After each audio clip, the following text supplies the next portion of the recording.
Got this 1950s Vendo milk machine. This is a Dairy Select 80.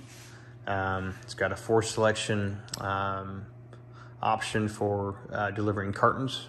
And I got this, about a year ago, and it had another topper that went on top of it that was not too bad, but this one here is a little bit nicer. So I had to take the whole cabinet apart in the inside, the liner rather, and get these little pieces that fastened the topper down that had fallen inside the cabinet. When I tried to put the topper in, these little pieces were these little square pieces. They fit inside these little grooves in the cabinet. They had been pushed through. You could kind of see them, but they weren't connected to the cabinet. So when you put the bolt through the topper, you couldn't do anything with it. So I was able to pull the liner out, and then when I pulled the liner out, I rewired the wire for the topper and ran a hot wire down to the wiring harness. And so yeah, now I've got it fastened on top. It's not going anywhere. And put a new lamp in there. It's an 18-inch lamp that goes in there, and then I replaced the starter. It was an FS2 starter. I didn't think it had a starter in it because you couldn't see it from the outside. Usually you can see the starters, bulb starters from the outside, but you actually have to take the frame out of the topper and then work it on a bench and then put the FS starter, it's an FS2, put that back in the topper and then put it all back together. So kind of a pain in the butt, but it was just easier to take the fixture out, do the work, and then put it back in. And then yeah, I put a different bezel on it. The bezel was cracked and broken, so I was able to get a better bezel for the top of this, just meanwhile, just to have it look a little bit nicer. I had 2 or 3 of them that were available at the time. That I ended up having 2 of them, and I got another one. Anyways, I got another one that's chrome, but I got a few of them that will work on this. Had to replace the key. The key was missing, so I got the key cut. And then the inside will tell a sad story. There are not any parts in the inside, which I was fully aware of, and I know that I can't find the parts. But I bought this for a static piece. I'm a sucker for just finding machines that are within my price range and enjoying them for what they are. I mean, I'll never get a chance to buy a $10,000 one, so if I can spend a fraction of the cost on one that looks the same to me, I can take the door off and repaint it and try to make it from the distance, you know, from the outside, I can make it look like a nice piece of art, nice static piece. Then I'll be just as happy. I'm never gonna vend any milk. If I did stock it with milk, it's gonna go sour because I don't drink a lot of milk. So it's kind of a novelty piece for me. And so that's just kind of the story on the machine. A lot of people probably go, "You're crazy for buying that." Well, it's just, you buy what you like. So this is what I got, and I like it. So got the inside here. This is the door liner with the instructions. It tells you how to load the product, and then there's a counterweight that would go on top of that. And you got these instructions here.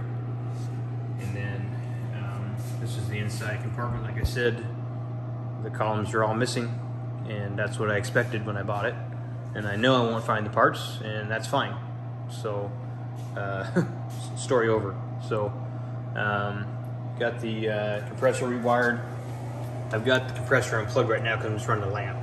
And then we've got the evaporator motor is separate of the evaporator shroud because it pushes air up that funnel and it goes up to the top there and blows the cold air down the conveyors for the milk. So it's a little bit different setup.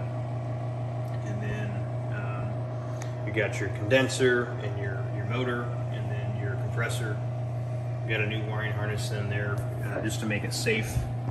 I set everything up on quick disconnects, that way I can just run the lamp for the I can run the lamp just for the topper, and I don't have to run the compressor and all the other parts.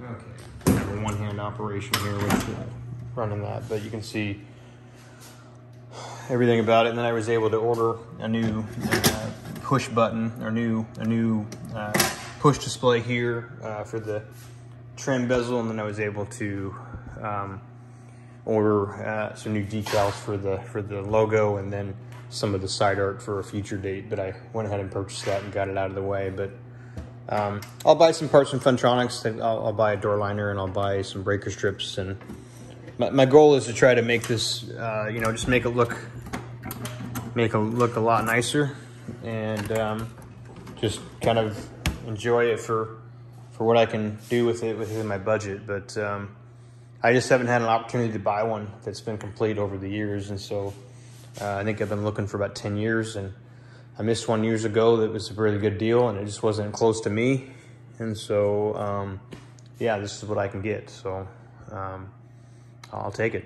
So yeah, mid-50s Vendo milk machine, 4 selections, be 20 cartons per selection for a total of 80 capacity. You can see over here, if you look at the serial tag, it will tell you the model. So you can see here, it's going to be